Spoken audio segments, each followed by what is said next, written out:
In 1962, a widow in Stockport could feed herself for an entire week on 17 shillings. She did not queue at supermarkets or heat plastic trays in a microwave that had not been invented yet.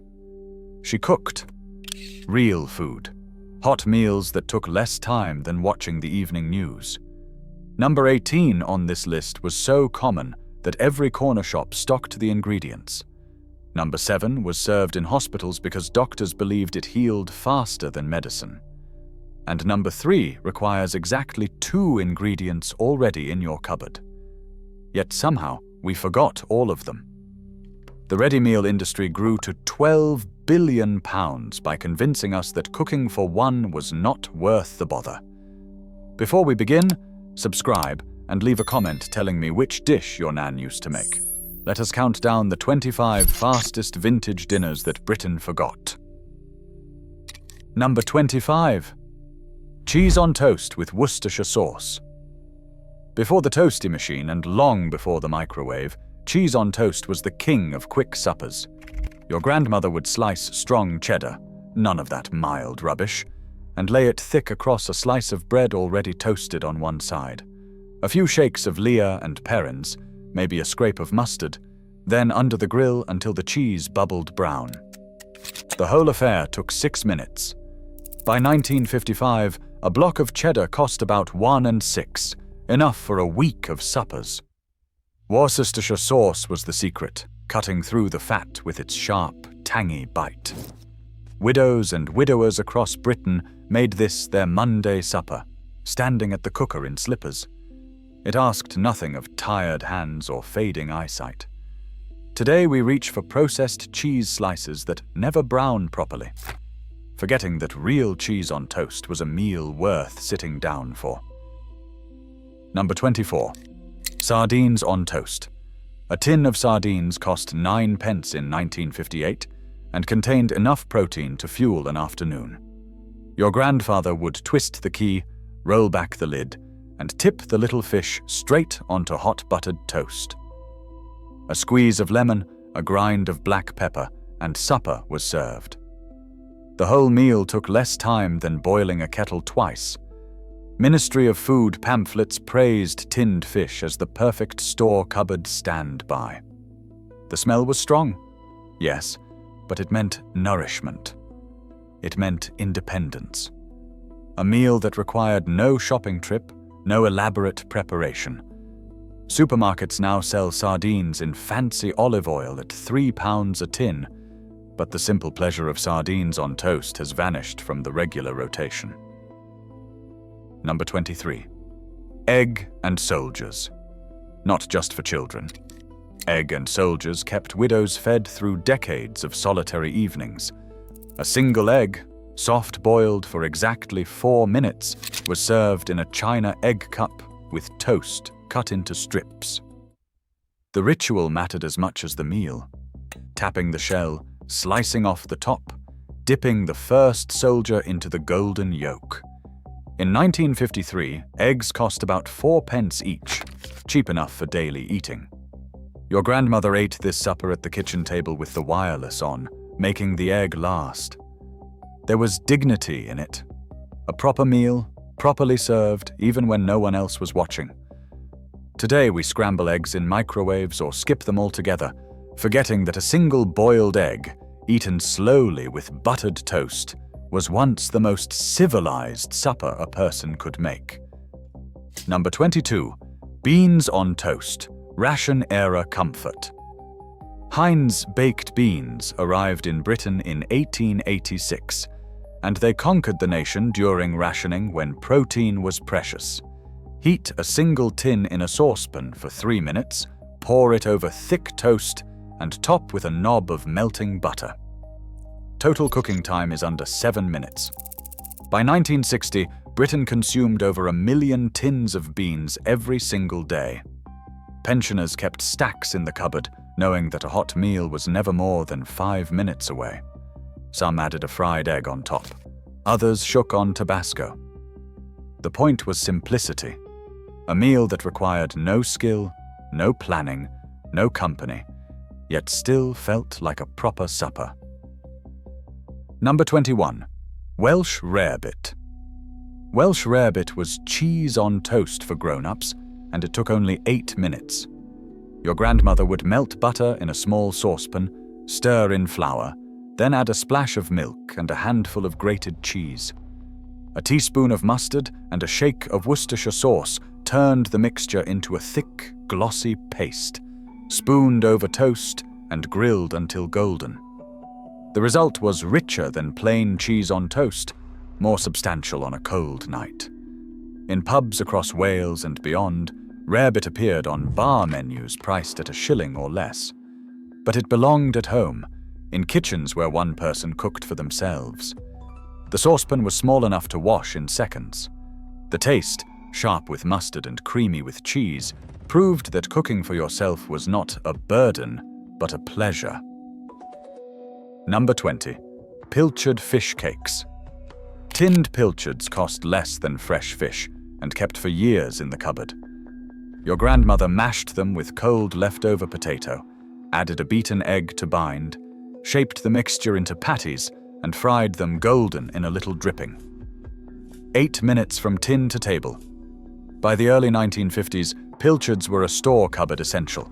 The fish cakes stretched a single tin into 2 generous portions, or one very satisfying supper with seconds. Served with a blob of ketchup or pickled onions on the side, they were the taste of making do.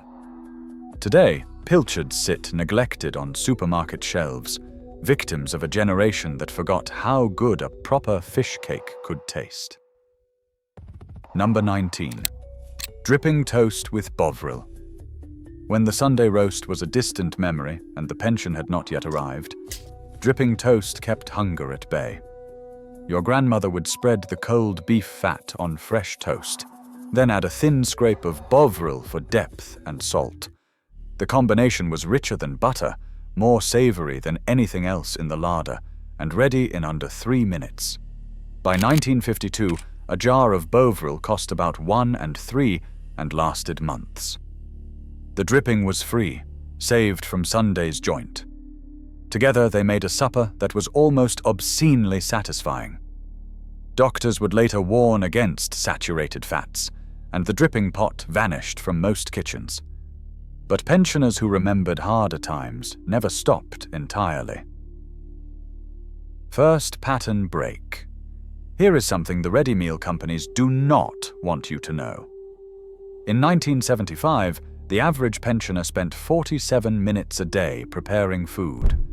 By 2015, that number had fallen to 15 minutes, but the meals were worse.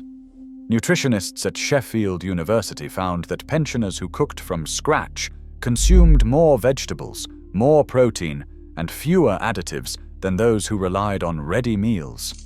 The study concluded that cooking was not just about food, it was about routine, dignity, and mental stimulation. The act of chopping, stirring, and plating kept minds sharper and spirits higher. 2 slices of bread, a scrape of butter, and 1 egg fried until the edges are laced brown and crispy. Assemble the sandwich, press gently, and cut it in half. Total time, 5 minutes. 5-minute comfort for one. By 1958, eggs remained among the cheapest proteins available, and bread was the staff of every British kitchen. The fried egg sandwich asked nothing of anyone except the courage to cook for oneself. If the yolk is left a little soft, it will run when you bite through, soaking into the bread in golden rivulets. A pinch of salt, a grind of pepper, perhaps a splash of brown sauce for those who like things lively. Pensioners ate this standing at the kitchen counter or sitting in their favorite chair by the window. It was fast, it was filling, and it was theirs. No company required, no fuss, no judgment. Just a good egg in good bread, the kind of meal that sustained a nation before anyone thought to make it complicated. Number 17. Corned beef hash. A single tin of corned beef, a couple of cold boiled potatoes, and an onion. Dice the lot and fry in a little dripping until the edges are crisp. Then crack an egg into the center and let it set. 9 minutes, 1 pan, a meal that could fortify a docker. By 1955, corned beef arrived from Argentina by the shipload. Pensioners kept tins stacked in the larder, knowing that hash required no fresh shopping, no forward planning. The taste was salty and rich. Some added Worcestershire sauce, others served it with pickled beetroot. The meal vanished when fresh meat became cheap, and tinned beef came to seem old-fashioned. But those who remember speak of corned beef hash with something close to reverence. Number 16. Poached EGG on spinach. Fresh spinach, wilted in a pan with butter, took 90 seconds. A poached egg took 3 minutes. Together they made a supper fit for anyone watching their health without sacrificing satisfaction. In the 1960s, doctors began recommending spinach for its iron content. The egg, its yolk golden and runny, sat atop the dark green leaves like a small sun. A grating of nutmeg, a crack of pepper, and the meal was complete. This was food for those who wished to live well, not merely live long. It required no strength to prepare, no complicated techniques, yet somehow it faded from the repertoire, replaced by ready-made quiches that took longer to heat. Number 15. Tomato soup with toast fingers. A tin of Heinz tomato soup, heated through in a small saucepan, poured into a favorite bowl, and served with buttered toast cut into strips for dipping. 6 minutes from cupboard to table. By 1959, Heinz sold over 250 million tins of soup annually in Britain. The color was bright, the taste was comforting, and the ritual of dipping toast brought back nursery memories that made eating alone feel less lonely. Widows and widowers across Britain made this their Tuesday supper. A tin cost about 8 pence. Today we buy fresh soup in plastic tubs at £4 a carton, forgetting that the tinned version was once the most sensible supper in Britain. Number 14. Mushrooms on thick buttered toast. Fresh mushrooms from the greengrocer, sliced thick and fried in butter with a clove of crushed garlic until they released their juices and turned golden. Spooned over thick toast, the butter and mushroom liquid soaking into the bread. 7 minutes, start to finish. By 1963, mushrooms sat piled in every market stall. Pensioners who grew up foraging for field mushrooms recognized the flavor of something good and honest. A meal that tasted more expensive than it was. Some scattered parsley. Others added a splash of cream. The point was the mushrooms themselves, earthy and satisfying. Proof that a vegetable could be a meal when cooked with care. Number 13. Bubble and squeak patties. Cold mashed potato and leftover cabbage, mixed together, shaped into patties, and fried until crisp. The classic bubble and squeak, portioned for one, and ready in under 8 minutes. By the 1950s, every British kitchen knew this dish.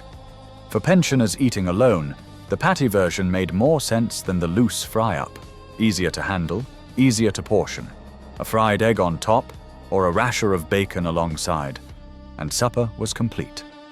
The taste was comforting and familiar.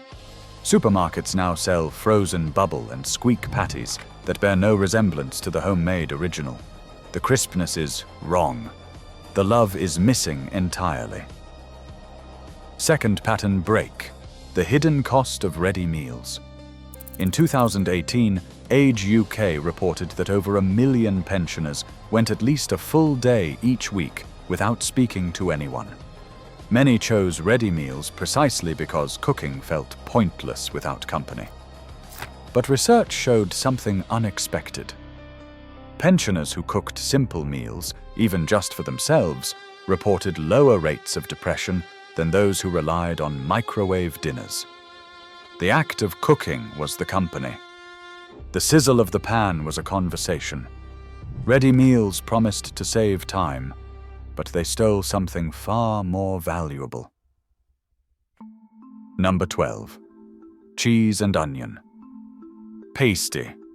Short crust pastry is rolled thin, filled with sliced onion and grated cheese, folded and crimped, and baked for 10 minutes in a hot oven.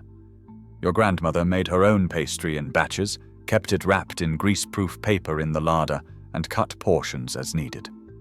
A single pasty took no longer than preparing a ready meal, yet tasted infinitely better. By 1957, cheese and onion pasties appeared at bakery counters across Britain, priced at about 5 pence each. But the homemade version was cheaper still and could be made to any size. For a pensioner eating alone, one pasty with a small salad made a complete supper. The onion softened as it baked, the cheese melted into the pastry, and the kitchen filled with a smell that meant home.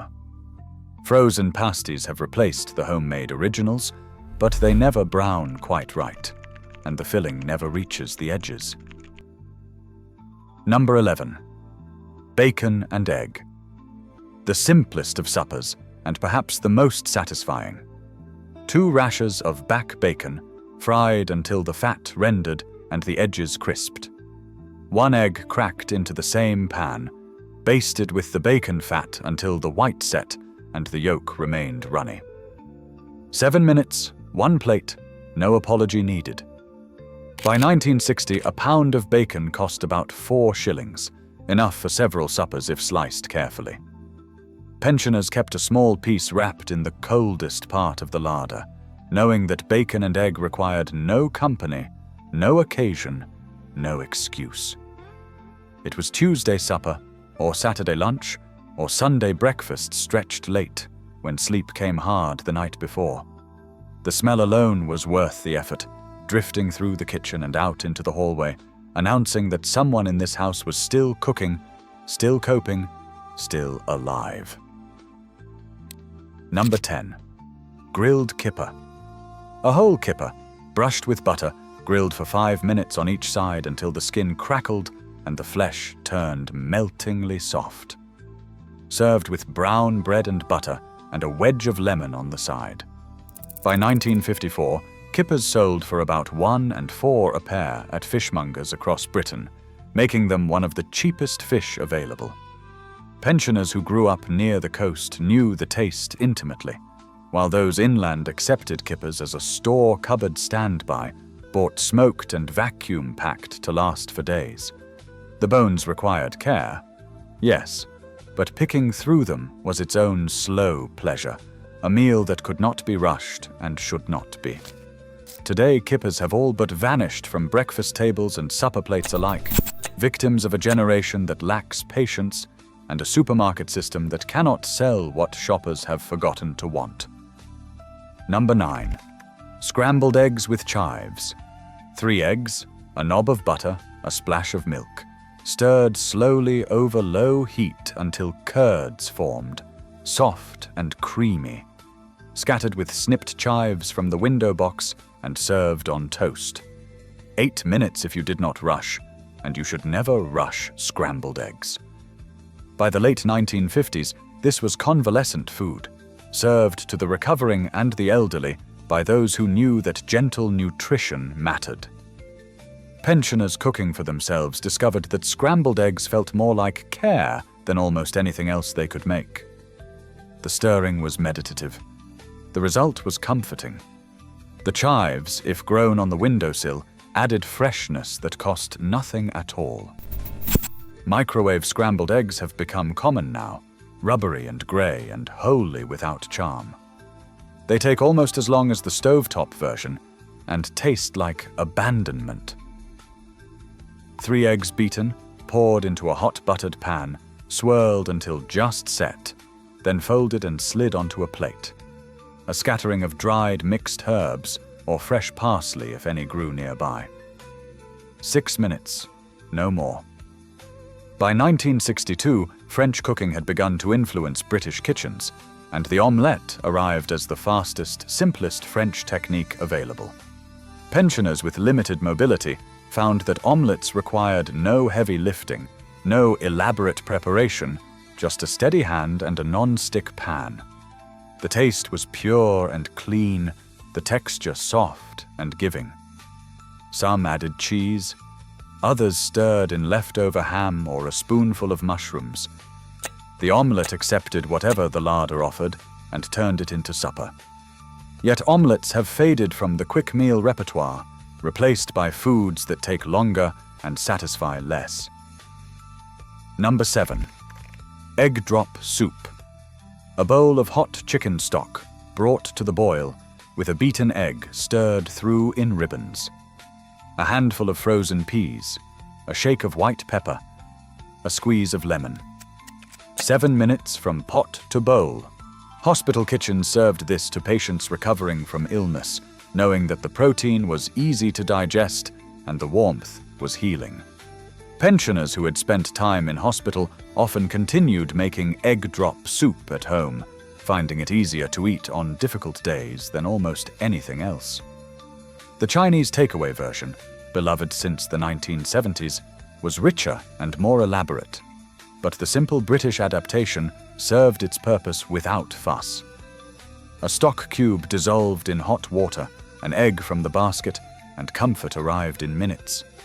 This is the forgotten meal that deserves revival. Simple enough for anyone to make, gentle enough for anyone to eat. Heinz spaghetti in tomato sauce, heated through and poured over buttered toast. 5 minutes, 1 pan, complete satisfaction. By 1965, Heinz sold over 50 million tins of spaghetti annually in Britain, and pensioners accounted for a significant share. The sauce was sweet, the pasta was soft, and the toast provided crunch and ballast. It was nursery food for grown-ups, comfort without apology, dinner when proper cooking felt too ambitious. Some added grated cheese on top. Others shook on Worcestershire sauce to cut the sweetness. A few, rebels or geniuses depending on your view, cracked a fried egg over everything. The point was not sophistication. The point was supper, hot and ready, asking nothing of anyone except a tin opener and 4 minutes of patience. Third pattern break. What your grandmother knew about eating alone. In oral histories collected by the Imperial War Museum, women who survived the Blitz spoke often about cooking for one. They did not see it as sad. They saw it as freedom. No one to please but yourself. No one to judge the egg yolk dripping down your chin. They cooked simple meals because simple meals were enough. Somewhere between then and now, we decided that cooking for one was pitiable. We invented the ready meal to spare people the trouble. But the trouble, as it turned out, was the whole point. Fresh tomatoes, halved, are sprinkled with grated cheese and breadcrumbs, then grilled until bubbling and golden. 7 minutes from chopping board to plate.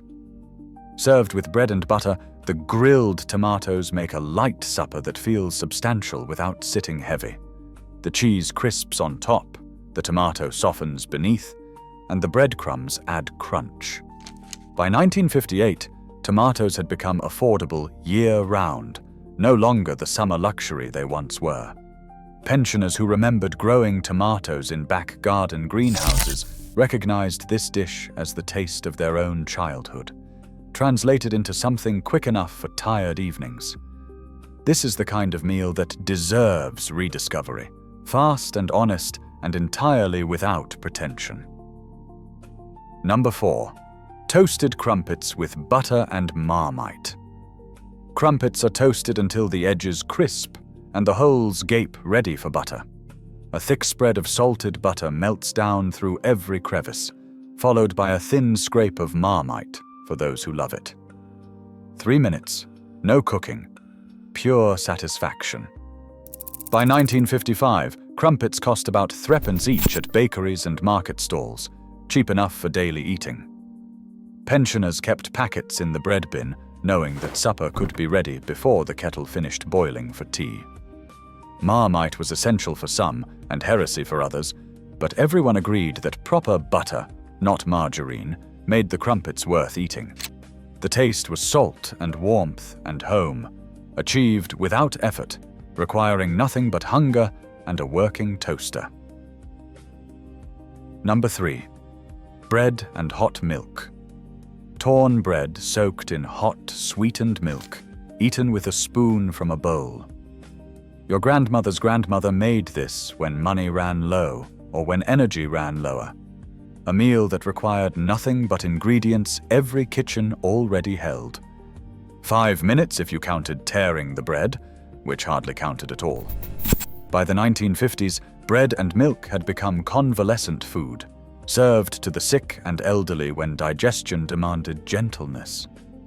But many pensioners continued eating it by choice, finding comfort in the soft warmth and the sweet simplicity. A pinch of cinnamon transformed it. A drizzle of honey elevated it. And no one needed to know that supper was so humble, eaten alone at the kitchen table, in slippers and satisfaction. Number 2. Pan-fried liver with onions, single portion. A single slice of lamb's liver, floured and fried fast in hot butter, with sliced onions softened alongside. 8 minutes, no more. Overcooking was the only sin. By 1957, liver cost a fraction of the price of steak, making it the affordable protein of pensioners who still valued proper meat. The iron content was recommended by doctors for anyone feeling tired or run down. The taste, rich and metallic, was beloved by some and tolerated by others, but no one denied that liver was real food, grown-up food, food with substance. A small portion of mashed potato alongside, or simply bread to mop the pan juices, and supper was complete. Supermarkets still sell liver, but few people under 60 know what to do with it. The skill has been lost, the habit has faded, and the iron has been replaced by supplements that cost more and satisfy less. Number 1. Soft boiled egg with bread and butter. 1 egg, boiled for 4 minutes precisely, served in a cup with 2 slices of bread spread thick with salted butter. The simplest meal on this list, and the most perfect. This is the supper your grandmother made on nights when cooking felt too hard, but eating still mattered. This is the meal that hospital nurses prepared for patients who needed gentle nourishment and nothing more. This is what dignity looks like when you are 80 years old and living alone, and the world expects you to microwave a plastic tray. An egg costs less than 30 pence today. Bread and butter sit in every kitchen. 4 minutes is all it takes. Yet somehow we have forgotten that this meal exists, that it is enough, that making it for yourself is an act of self-respect that no ready meal can match. Try one of these this week. Just one. The cheese on toast with Worcestershire sauce. The egg drop soup.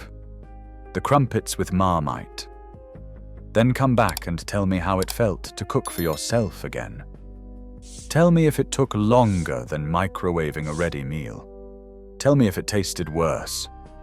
I want to know if the soft-boiled egg receives more love in the comments than the grilled kipper. I want to know if anyone else's grandmother made bread and hot milk when the evenings grew cold.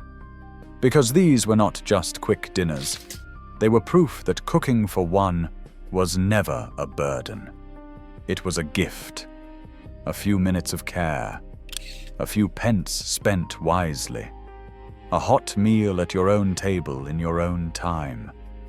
Your grandmother knew how to feed herself with grace. Now you remember too.